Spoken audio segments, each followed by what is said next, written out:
Welcome to Suman TV. నేను మీ నవీన్. ప్రస్తుతం నేను ట్రీట్మెంట్ రేంజ్ హాస్పిటల్లో ఉన్నాను. మనతో ఉన్నారు ప్రముఖ laparoscopic and laser surgeon doctor Kareddy Sridhar Reddy గారు. హాయ్ సార్, నమస్తే అండి. సార్, మీ వీడియో కింద ఒక కమెంట్ వచ్చిందండి. సో ఏంటంటే మనం ఇప్పటికే సర్కంషేషన్ గురించి చాలా వీడియోస్ చేసాము. ఆ వీడియోస్ చూసిన పర్సను, సార్ నేను శృంగారంలో పార్టిసిపేట్ చేసినప్పుడు ఆ అంగం పూర్వ భాగంలో ఉన్న చర్మం అనేది చాలా టైట్ ఉంది, దానివల్ల అయినా కూడా అట్లే ఇంటర్కోర్స్ చేసినప్పుడు బ్లడ్ వచ్చింది, సో బ్లీడింగ్ అయింది. నేను ఖచ్చితంగా ఈ సుంతి ఆపరేషన్ చేయించుకోవాలా, లేకపోతే ఏమైనా దీనికి లూబ్రికెంట్స్ లాంటి లోషన్స్ ఏమైనా ఉన్నాయా అంటున్నారు. దానికి ఏంటి సార్? చాలా మందికి ఏంటి అంటే ఈ అంగం యొక్క ముందరున్న చర్మం ఇంపార్టెన్స్ అనేది తెలియదు. ఓకేనా? సో ఇక్కడ ఏమవుతుందంటే ఈ అంగం యొక్క ముందరున్న చర్మం ఏదైతే ఉందో అది చిన్నప్పటి నుంచి మంచిగా ఫ్రీగా మూవ్ అయితేనేమో ఎవరికి ఇబ్బంది ఉండదు. బట్ చాలా మందికి ఏంటంటే చిన్నప్పటి నుంచి ఫ్రీగా మూవ్ కాదు, పట్టించుకోరు. వన్స్ పెళ్ళయ్యి ఇంటర్కోర్స్ చేసే టైంకి అప్పుడు వాళ్ళకి గుర్తొస్తుంది, అరే ఇది ఎందుకు ఇట్లా టైట్ ఉంది, ఎందుకు పెయిన్ వస్తుంది, ఎందుకు బ్లీడింగ్ అవుతుంది అనే అప్పుడు ప్రాబ్లమ్స్ ఫేస్ చేస్తుంటారు. సో ఇక్కడ ఏంటంటే ఈ చర్మం ఏదైతే ఉందో ఫ్రీగా మూవ్ కావాలి, ఎక్కడి వరకు ఇక్కడ వరకు ఫ్రీగా మూవ్ కావాలి. బట్ చాలా మందికి ఏంటంటే కొందరికి ఇక్కడ వరకే ఫ్రీ మూవ్ అవుతుంది, ఇంకొందరికి ఇక్కడ వరకే అవుతుంది, ఇంకొందరికి ఇక్కడ వరకు అవుతుంది, ఇంకొందరికి ఫ్రీగా మూవ్ అవుతుంది కానీ కొంచెం పెయిన్ఫుల్గా మూవ్ అవుతుంటుంది. అట్లాంటి వాళ్ళందరికీ ఏమంటారంటే ఫైమోసిస్ అంటాం అన్నట్టు. సో కొందరికి అయితే పిన్ పాయింట్ మూత్రం పోసినప్పుడు ఇక్కడ మూత్రం ఆగిపోయి ఇట్లా ఉబ్బినట్టు కూడా ఉంటుంది, పిన్ పాయింట్. అట్లాంటి వాళ్ళకి పిల్లలు ఉంటే అవకాశాలు కూడా ఉండవు, ఎందుకంటే సెమెన్ బయటికి రాదు, చుక్క కారుతూ ఉంటుంది సెమెన్. సో పిల్లలు ఉంటే అవకాశాలు కూడా చాలా తక్కువ ఉంటాయి. వాళ్ళు ఏమనుకుంటారంటే నేను సంభోగం చేస్తున్నా, ఇంటర్కోర్స్ చేస్తా ఉన్నా, నాకు పిల్లలు ఉడతలేరు, ఆమెలో ప్రాబ్లం ఏమో అనుకుంటుంటారు చాలామంది. బట్ అల్టిమేట్గా ఈయన అబ్బాయిని ఎగ్జామినేషన్ చేస్తే వానికి పిన్ పాయింట్ ఉంటుంది, అందులో నుంచి సెమెన్ రాదు, అట్లాంటి పిల్లలు పుట్టే అవకాశాలు తక్కువ ఉంటాయి. సో ఇట్లాంటి వాళ్ళు ఏం చేస్తారంటే ఇమ్మీడియట్గా ఇంటర్కోర్స్ చేసే టైంకి ఆ స్కిన్ అనేది వెనక్కి వెళ్ళాలి కంప్లీట్గా. ఇంటర్కోర్స్ చేసే టైంకి ఈ స్కిన్ అనేది కంప్లీట్గా మూవ్ కావాలి. అట్లా మూవ్ కాకుండా టైట్గా మూవ్ అయ్యేటోళ్ళకి ఏమవుతుందంటే విపరీతమైన నొప్పి రావడము, ఒక్కొక్కసారి బ్లీడ్ అవ్వడము, కట్ అయిపోవడము, ఒక్కొక్కసారి చర్మం వెనక్కి వచ్చి స్ట్రక్ అయిపోవడం, ఇట్లాంటివన్నీ చూస్తూ ఉంటాం అన్నట్టు. సో దీన్ని మనం ఫైమోసిస్ అంటాం. ఇది కట్టే అవకాశాలు ఎక్కువ ఎక్కడ ఉంటాయి అనుకుంటే కనుక ఫస్ట్ ఉండే అవకాశం ఈ అటాచ్మెంట్ దగ్గర. ఈ అటాచ్మెంట్ని మనం ఫ్రెనిలోప్లాస్టీ అంటాం. ఈ అటాచ్మెంట్ దగ్గర ఎక్కువ కట్టే అవకాశాలు ఉంటాయి. ఎందుకంటే నార్మల్గా ఇది ఇక్కడ ఉంటే ఏం ప్రాబ్లం లేదు, చాలామందికి ఇక్కడ, లేకుంటే కొందరికి మూత్రం పోసుకునే హోల్ దగ్గర ఉంటుంది అటాచ్మెంట్. ఇట్లాంటి వాళ్ళకి ఏమవుతుందంటే చర్మం వెనక్కి రాక వీళ్ళు గట్టిగా ఇంటర్కోర్స్ చేసే వరకు కట్ అయిపోతుంది. కట్ అయిపోయి అక్కడ నుంచి విపరీతమైన బ్లీడింగ్ అయిపోవడము, ఒక్కొక్కసారి బ్లీడింగ్ ఎంత అవుతుందంటే ఆగదు, అండ్ వాళ్ళు బింబెలెత్తిపోతుంటారు, భయపడుతుంటారు. నెక్స్ట్ టైం ఇంటర్కోర్స్ చేయాలంటే వాళ్ళకి ఒక రకమైన భయాందోళన. ఒకసారి ఇది కట్ అయిన తర్వాత అది అట్లే ఉంటుంది, మళ్ళీ అతుకునే ఇది ఉంటుంది సార్ దానికి. సో ఈ ఫ్రెండ్లం అనేది ఏంటంటే అతుకు కదా, అతుకుని మనం యూజువల్గా సర్జరీ చేసేటప్పుడు తీసేస్తుంటాం. కొందరికి అది ఆటోమేటిక్గా చిన్నప్పుడు ఇంటర్కోర్స్ చేసినప్పుడు కట్ అయిపోతుంటుంది, కట్ అయిపోయి అక్కడి నుంచి బ్లీడింగ్ వచ్చి ఆగిపోతూ ఉంటుంది కూడా.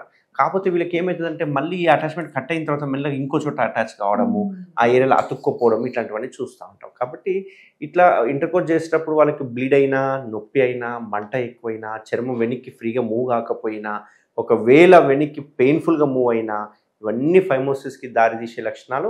100% వీళ్ళకి సర్కంసిషన్ సుంతి ఆపరేషన్ చేయాల్సిందే.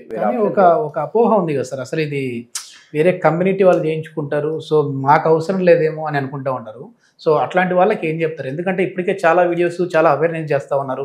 దీని మీద వరల్డ్ బుక్ ఆఫ్ రికార్డు కూడా ఈ సర్జరీ మీద మీరు తీసుకున్నారు. సో మీలాంటి వాళ్ళు ఎట్లా ఎడ్యుకేట్ చేస్తారు? ఇక్కడ ఏంటి అంటే ఒక రిలీజియన్ బేస్డ్గా తీసుకోవాల్సింది కాదు. ఈ సర్జరీ అనేది వాళ్ళు రిలీజియన్గా ఆ రిలీజన్లో చేసుకున్నారు తప్ప అదేం పాథాలజికల్ అంటే ఏదో డిజీజ్ వచ్చి వాళ్ళు చర్మం తీయించుకోలేదు. వాళ్ళు ఒక హెల్తీ ప్రాక్టీస్ చేయాలనే ఉద్దేశంతో, వాళ్ళ మత పెద్దలు చెప్పిన ఉద్దేశంతో, వాళ్ళ క్లీనింగ్ బాగుంటుందనే ఉద్దేశంతో వాళ్ళు సుంతి ఆపరేషన్ అనేది చేయించుకోవడం స్టార్ట్ చేస్తారు. ఇక్కడ హిందూస్ మరి మనం ముస్లిమ్స్ లాగా మనం చేయించుకోకూడదు, చేయించుకుంటే ఎట్లా అనేది చాలా అపోహ. ఎందుకు అంటే ఒకరికి ఇప్పుడు ఆ చర్మం ఉండడం వల్ల నష్టాలు ఏంటి అనేది నేను చెప్తాను. సో చర్మం ఉండడం వల్ల క్లీనింగ్ ఇంపార్టెంట్, క్లీనింగ్ సరిగ్గా అవ్వదు. అండ్ రెండవది కొన్ని రకాల క్యాన్సర్స్, పెనల్ క్యాన్సర్స్ వచ్చే అవకాశాలు ఉంటాయి. ఇంటర్కోర్స్ చేసేటప్పుడు ఒక్కొక్కసారి బ్లీడింగ్ అవ్వడము, పెయిన్ అవ్వడం ఇట్లాంటివి ఉంటుంది. కొన్నిసార్లు చర్మం మొత్తం అతుక్కపోయి క్యాన్సర్ వచ్చే అవకాశాలు ఉంటాయి. కొందరికి ఆ చర్మం ముందలంతా పిన్ పాయింట్లకు అయిపోయి మూత్రం కూడా సరిగా రాకపోవడము, పిల్లలు పుట్టకపోవడం, ఇట్లాంటి చాలా ప్రాబ్లమ్స్ ఉంటాయి. సో ఇట్లాంటి ప్రాబ్లమ్స్ను ఫేస్ చేసేదానికంటే ఆ చర్మం తీయించుకుంటే చాలా బెనిఫిట్ ఉంటుంది అన్నట్టు. సో యూజువల్గా కొన్ని రకాల స్టడీస్ చేయడం వల్ల అర్థమైంది ఏంటి అంటే ఈ సుంతి ఆపరేషన్ అనేది ఎప్పుడు చేయించుకోవాలనేది చాలా ఇంపార్టెంట్. ఎందుకంటే ఇప్పుడు నేను ఒక మాట అన్నాను, పెనెల్ క్యాన్సర్స్ రావద్దు అనుకుంటే సుంతి ఆపరేషన్ చేయించుకోండి అని. సో ఈ సుంతి ఆపరేషన్ 20 ఏళ్ళకు, 30 ఏళ్ళకు, 40 ఏళ్ళకు చేయించుకుంటే కాదు, ఎంత ఎర్లీగా చేయించుకుంటే 4 ఇయర్స్కా 6 ఇయర్స్కా అంటే చిన్నప్పుడే చేయించుకోవడం వల్ల ఈ పెనల్ క్యాన్సర్స్ వచ్చే అవకాశాలు చాలా తక్కువ ఉంటాయి.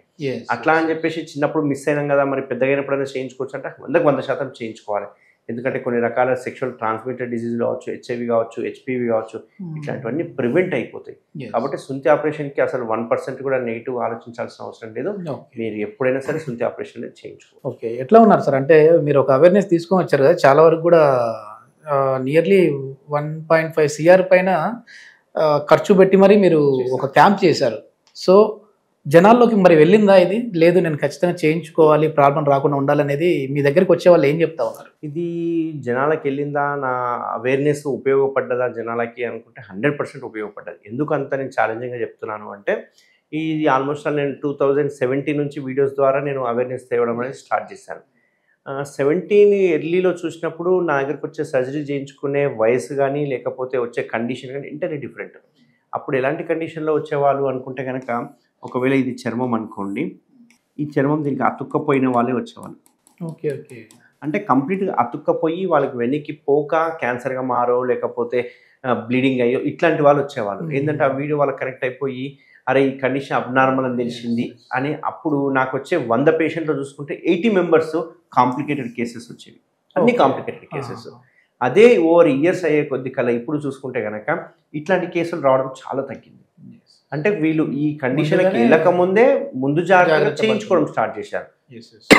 ఒకప్పుడు డయాబెటీస్ వచ్చిన వాళ్ళు నా దగ్గరికి వచ్చేవాళ్ళే కాదు, బట్ నేను చేసే రిపీటెడ్ అవేర్నెస్ ప్రోగ్రామ్స్ వలన ఇప్పుడు నాకు వచ్చే 100 పేషెంట్లో 80 మెంబర్స్ డయాబెటీస్ పేషెంట్. అంటే వాళ్ళు డయాబెటీస్ అని తెలవంగానే ఇమ్మీడియట్గా వాళ్ళు సర్జరీ చేయించుకోవడానికి విల్లింగ్గా ఉన్నారు అండ్ సర్జరీ చేయించుకుంటున్నారు. ఓకే ఓకే, ఇది మొత్తానికి ఏంటంటే చాలా వరకు కూడా ఈ సంభోగ సమయంలో ఒకవేళ బ్లీడింగ్ అయింది అంటే మాత్రం నెగ్లెక్ట్ చేయకుండా, సో ఇది సర్కంసిషన్ అంటే సుంతి ఆపరేషన్ చేయించుకుంటే వాళ్ళు ఫర్దర్ ఇట్లాంటి ప్రాబ్లం రాకుండా ఉంటుందని చెప్పేసి సార్ చెప్తున్నారు. ఇంకా ఫర్దర్ ఇన్ఫర్మేషన్ కోసం మేము కాంటాక్ట్ నెంబర్ హాస్పిటల్ అయితే ప్రొవైడ్ చేస్తాను, మీరు వారితో మాట్లాడచ్చు. Thank you sir.